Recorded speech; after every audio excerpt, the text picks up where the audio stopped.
Well, good afternoon, ladies and gentlemen. Welcome to Loch Ness House Hotel. You're still getting used to the new change of name, but I think that's what it's now called. So welcome to everyone here. Welcome to those who are joining us online as well. Wherever you are, I hope it's drier than it is in Inverness.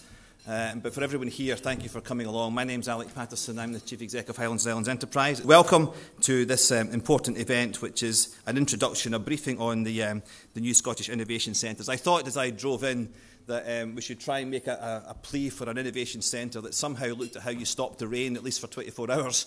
But that's probably a wee bit beyond even the ability of our academic colleagues here. So that will be for someone else. Welcome. I'm just going to do some brief words of way of introduction. The meat of the next hour or so is going to be delivered by two guests. Paul Hagan, who's Director from the Scottish Funding Council, Director for Research and Development at the Scottish Funding Council, who will give us the real detail of what these Scottish Innovation Centres are and how we can engage with them. And then secondly, delighted to have Giles Hubie, who's the Managing Director of Copernicus Technology Limited, a company based here in the Highlands and Islands. And Giles will outline how his company have worked with universities to the benefit of his company, and maybe give some insights as to how we can all move forward and capitalise on the new innovation centres. They are new, they're exciting new innovation.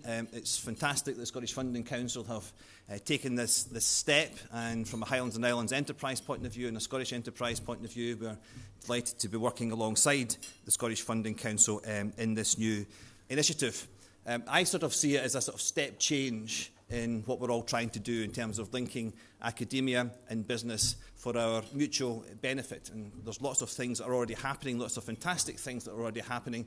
But here is a new initiative just to try and move things up a gear, move things up a step, and to deliver the R&D and innovation which we all need, whether from a university perspective or from a business perspective, to actually make the economy even more successful in the years going forward. And it's great that in the room today and online we've got a mix of participants, many businesses, many people from universities, others from other parts of the public sector, and there's a role for everyone in taking forward these new centres. I think from a Highlands and Islands point of view, it's important to say that these new centres are going to be Scottish centres. So our challenge is how we play in from a Highlands and Islands population, if you like, businesses based here and so on, universities here. How do we play into these national centres and make sure we really capitalise on what's going to be delivered and get the benefits from these national centres that will be created? And from my point of view, I think that's a huge opportunity.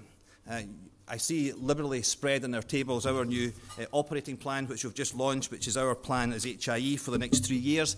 But if you look at some of the opportunities this region has, as outlined in there, then they have to, in some way, I think, feature in some of these new innovation centres. We are the best place in, I often say, whether it's the UK or the known universe, that varies somewhere in between in terms of marine renewables. We've got fantastic opportunities in life sciences and in digital healthcare and marine science. I think we're scratching the surface in what we're trying to do in digital technology and how we capitalise on superfast broadband, which will start to be rolled out next year across the Highlands and Islands. It will start to be rolled out next year. I'm just looking at Carol, who's our director, leading that project, and she's nodding. And there's huge opportunities across this region in tourism and creative industries, which hopefully we can tap into and capitalise on. But the critical thing is that these new centres have to have not just an academic dimension to them, but have to be very heavily driven by the needs of industry. And that's where, from our business colleagues here, we need to find ways of making sure that we can shape what these centres do to make sure they're delivering for the businesses across Scotland. So that's what we're going to hear a bit more about this afternoon. What are these centres? How do they work? How do we engage with them? And how can we all benefit from going forward? From an HIE point of view, we want to get involved in a number of ways. Firstly, working alongside Paul and colleagues Clive from Scottish Enterprise here, and how we take these things forward collectively. It's fantastic that the Funding Council have put their hand in their pockets and allocated funds to this, but Paul will say more about that. We are prepared to invest as we go forward, as some of the ideas develop and some of the centres start to come into shape. We very much want to see if we can work with businesses in the Highlands and Islands in capitalising on these centres. How do we help shape, but equally how do we help businesses here benefit from the work of these centres as they go forward.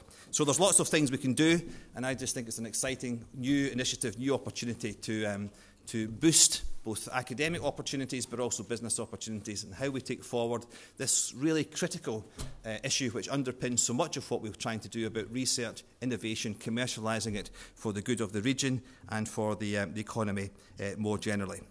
Now, that's all I want to say. What you really want to hear about is what are these things and how they're going to work.